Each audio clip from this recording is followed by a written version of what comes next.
2 weeks ago, Vicki and I went to the Strauss Center here in Tampa and saw a performance of Hamilton. It was at once powerful, moving, challenging, enlightening, touching. Alexander Hamilton, of course, was born in the Caribbean. He was made an orphan, became an immigrant to American shores. He was a genius, graduated from college at age 19. He became the right-hand man to General George Washington, was given a command during the Revolutionary War, became the Secretary of the Treasury of the United States, and gave us the American monetary system.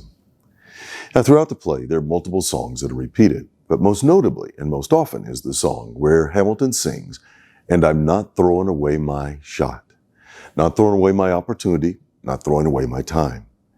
Carpe diem, that famous Latin phrase, seems to be the motto of his life, seize the day. Now, here's the Apostle Paul's inspired version of that, Ephesians 5 and verse 16. Make the most of every opportunity, or as the translation I grew up with says, make the most of your time. Time.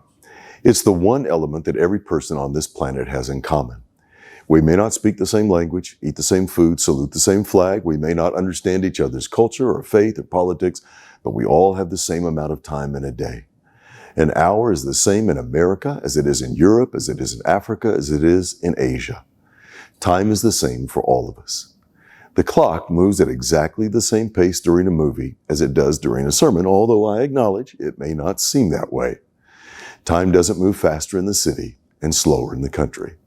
The homeless man in the street and the doctor in the hospital, they both have the same amount of time. And time hasn't changed since creation. In the beginning, God created. Well, those may be the 5 most important words in the Bible. And in the beginning, God started the clock of life and the calendar of time by creating evening and morning. A minute then is a minute now. An hour then is an hour now. So, why make the most of your opportunities? Why make the most of your time? Well, Paul said, because the days are evil. Now, there's much that could be said about that, and much has been said about that. But the implication is clear. We need to get about doing what is good and what is right. Putting things off is destructive. How many academic careers have been derailed by procrastination?